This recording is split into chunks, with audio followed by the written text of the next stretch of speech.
Yo guys, it's CFB. Welcome back to a brand new video and welcome back to the channel. And today, yes, we are back with a huge match preview. This is the game the whole world has been waiting for. This is the semi-final of the Conference League first leg between Djurgarden. Yep, that's their name, Djurgarden. I don't know how you've never heard of them. Versus Chelsea. This is the match preview for this video. This is a big game, obviously. This is the one everybody's waiting for. It's the one everybody's looking at the screens itching for. You know what I'm trying to say? It's the game. You know what I mean? So, before we do get into it, please like, subscribe, hit the bell notification so notified every time I upload a video. Also, first link in the description is my streaming channel, my second channel. Go check those out. It'd be very much appreciated. Without further ado, let's jump straight into this. Because there's a few things we want to talk about today. To do, obviously, with the match preview. And then at the first, which is what we're about to get into now, Chelsea have got a shirt sponsor. What? We've got a shirt sponsor. And it's going to be active starting from tomorrow all the way until the end of the season. I've never seen anything like this done in football ever before. I may be wrong. More than likely I'm wrong. But from my core memory, I cannot, find any, anything in my head that says any team's ever done this before. We have signed a sponsor just for a month. And I'm not even complaining about it because for this month, surely we've got to get some sort of good sum of money. That's why I think the owners have accepted it. Who have we got as the front of shirt sponsor? We've got a place called The Mac. I think it's called The Mac. I think they're a Dubai company. I think they are. I think they're based in Dubai. They are a very big company. They're a building site company, you know what I'm trying to say, because from what I have heard, apparently they are going to be, I don't know, but they could be involved with Chelsea stadium plans, you know what I'm trying to say, they do that type of stuff, and it's bizarre really, because this just came out of nowhere. Like, I thought we would have maybe heard about talks about this, I'm not too sure, but they're a very big company, and from people that I've heard that have been talking about this, from people in Dubai and stuff like that, apparently this is a big deal. This is a good deal. Well, not good deal. I don't know what money it is for the month. It must be good for the Chelsea owner to accept. It can't just be like 5 or 10 million. You know what I'm trying to say? It can't be. It's got to be something decent sum. But well, 5 or 10 million would actually be decent. I meant like 500k or something like that. You know what I mean? Like it can't be something little. It's got to be something decent just for the month. Like I said, maybe they're going to be involved in the stadium planning. I think that would be quite good because, like I said, they're a big company. They're a good company from what I've heard of. And, yeah, I've seen what it looks like on the front of shirt, the front of our shirt, and it doesn't look that bad. You know what I mean? It doesn't look that bad. And on this shirt, it looks worse because I think this shirt's not that great. It's not. It grew on me a little bit, but it's still not that great. But potentially on next season's kit, if we could potentially sign them for next season, I think it would look better. But we've got to see how things develop. I can't fully believe it's only just for a month. I think there's something else lingering around there that's got something to do with a bigger picture, maybe. I'm not too sure. But yeah, we've got a front shirt sponsor. It's going to be starting tomorrow. It is not going to be available for the Club World Cup, though. You know what I mean? The big one that's happening in the summer. It's not going to be on the front of shirt for that. So it's literally from tomorrow until the end of the season. That's it. So, welcome to Mac, I guess. Welcome. Yeah, like I said, starting tomorrow for the Conference League semi-final first leg. I'm a bit more happier coming into this match preview because, like I said, the last two match previews I did, they were both the day before or on the day of, Arsenal unfortunately getting the results that they did against Real Madrid. Luckily, PSG managed to get results over them yesterday, so thank the Lord, PSG, they're going to save football, you know what I'm trying to say? So I'm coming on in with a bit more energy, a bit more, happiness. Because deep down, I know they're not going to win the Champions League, which is great. It's always great to see. But yeah, we're against the almighty Djurgarden tomorrow. A Swiss team, I think they are, if I'm not mistaken. Let me just close these Chelsea tabs. Yeah, they're from the Swedish league. Yes, they are. Yes, they're a Swedish football club, yes. And they're currently sitting 11th in the Swedish league, from what I can see, with very little games played. Maybe their league's only just started. I'm not too sure. I'm not clued up on all of that. But they are currently lying in the 11th position. They can't be that much of a bad team if they manage to, get through into the Conference League, competition. You know what I'm trying to say? I'm not saying the competition is the be all or the end all of football. I'm not saying it like that. I'm just saying, like, for these type of teams, they must be somewhat decent, hold some sort of caliber to get into this competition. Obviously, it's a team that Chelsea should pretty much get through on the first leg. We should kill the game in the first leg. No matter if it's at their ground or our ground, we should kill the game in the first leg. What could give Djurgardens a bit more of a leeway tomorrow is the fact that they actually don't have proper grass. And this is something I've seen online. Apparently, they have got artificial grass. That is their grass. They've got artificial turf. You know, when you go for a kickabout locally and you go on those artificial pitches, the one where you take your boot off and you've got loads of, like, little black ball things, you know what I mean, the circle things that get stuck into your boot. Yeah, that type of, them type of grounds. God forbid if it's a sand one. If it's a sand artificial grass, then we could be screwed. But I think that's literally a 2% chance of that happening. But that could give them a boost because I guess they're kind of used to that. We are not completely used to that. We don't even train on that. You know what I mean? So that could give them that boost. I still don't think it should. We've got top level professional athletes at our club. They should be able to play even if it's on the sand pitches, you know what I'm trying to say? Even though then, I still don't even know. You can't even slide tackle on that pitch. But you know what I'm trying to say? Like, it can play a part for them.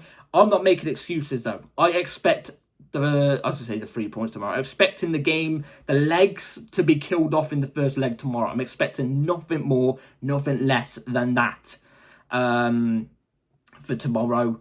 So, look, it's a semi-final. Like, I know it's the Conference League, and I guess there's not that much hype to it and stuff like that. But, like, for me, it's just, let's get this competition wrapped up. Let's win a trophy. Let's get some of these players their first ever trophy. Let's get some of these players feeling the hunger to win some more trophies, albeit this is the Conference League. This is, like, on par with Carabao Cup, in my opinion. Let them get that taste of winning. Let them get that taste of winning. But the main fact for me is, let's win this trophy and be the first team to ever officially be able to say, we have completed the set. We have completed it all. No other team's never done it since the Conference League's come up. Obviously, before then, I think we was 1 out of 5 or 6 teams in Europe, I think it was, to do it, obviously. But Now the Conference League is here. No other team's done it. Real Madrid can't. Barca can't. Bayern Munich can't. Inter Milan can't. Juventus can't. You know what I'm trying to say? Name the teams. They can't do it. We have a chance to do it tomorrow. Well, not tomorrow, obviously. We don't have the chance to do it tomorrow. But we have the chance to do it. We have the chance to win the competition. A very big chance. Literally, in my opinion, there's a 98% chance of us winning the competition. If we somehow bottle it with that 2% chance, I don't even know. But let's be the first team to ever say it. It just makes that, the celebrations mean a bit more. You know what I'm trying to say? It does.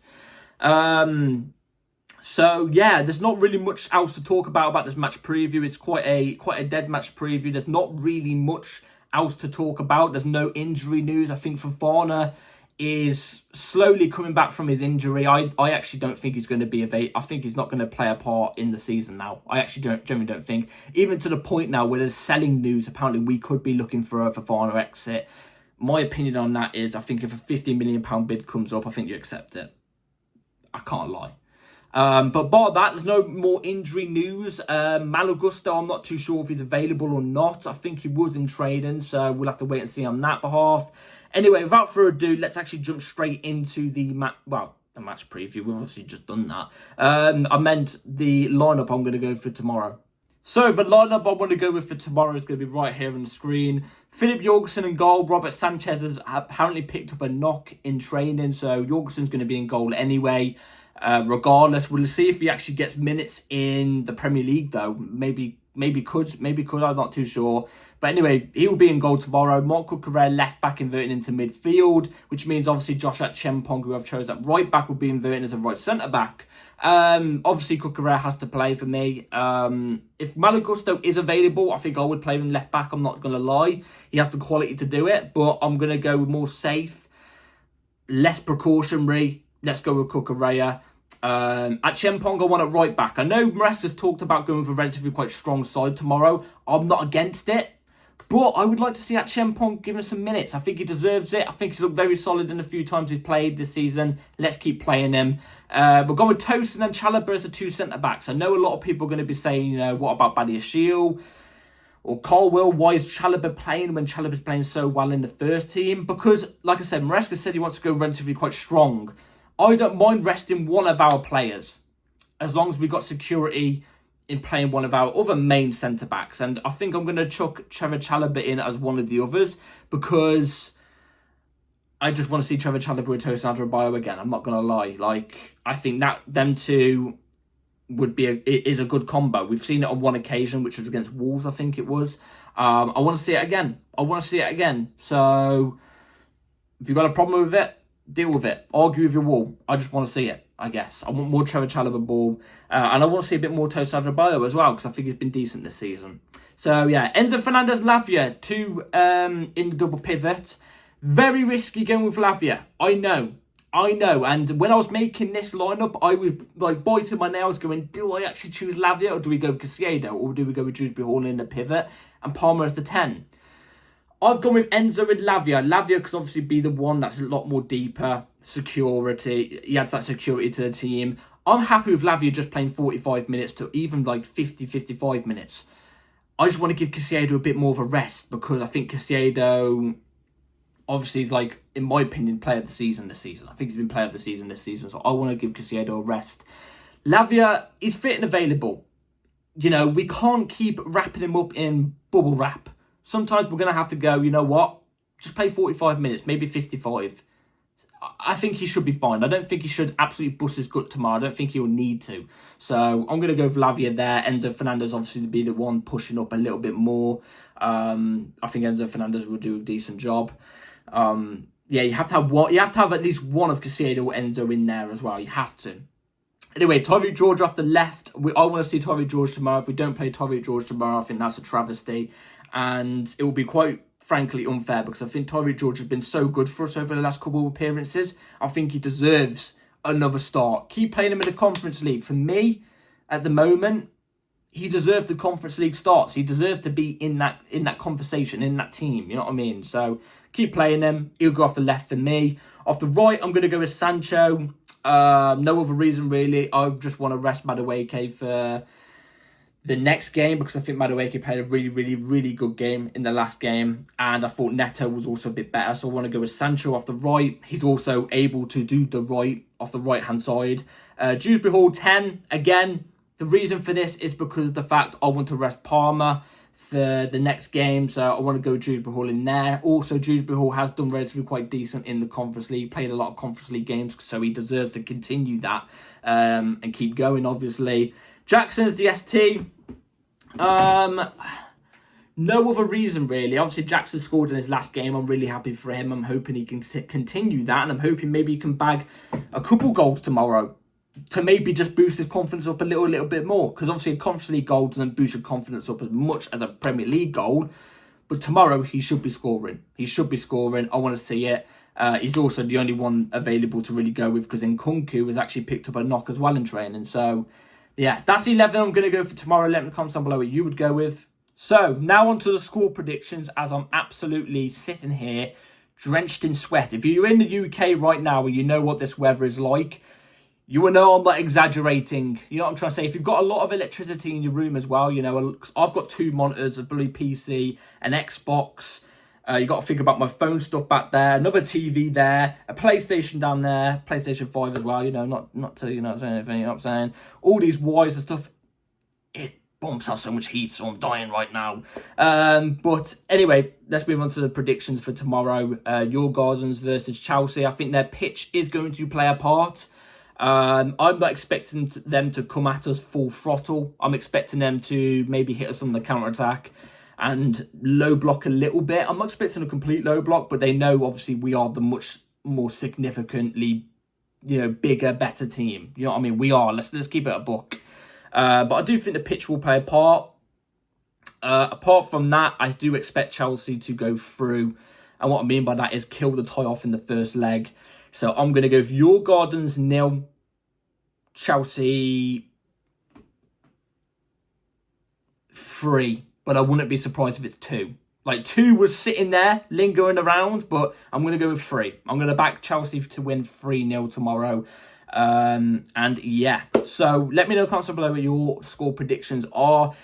Please like, subscribe, everybody. Take care. Hit the bell notification so notified for my match reaction tomorrow after the game. An hour after the game it should be. So be ready for that. Please like, subscribe. Let's get the win, Chelsea. Let's kill the game off mainly. Let's kill the leg off. And yeah, take care. Have a rest of the day and night. Peace.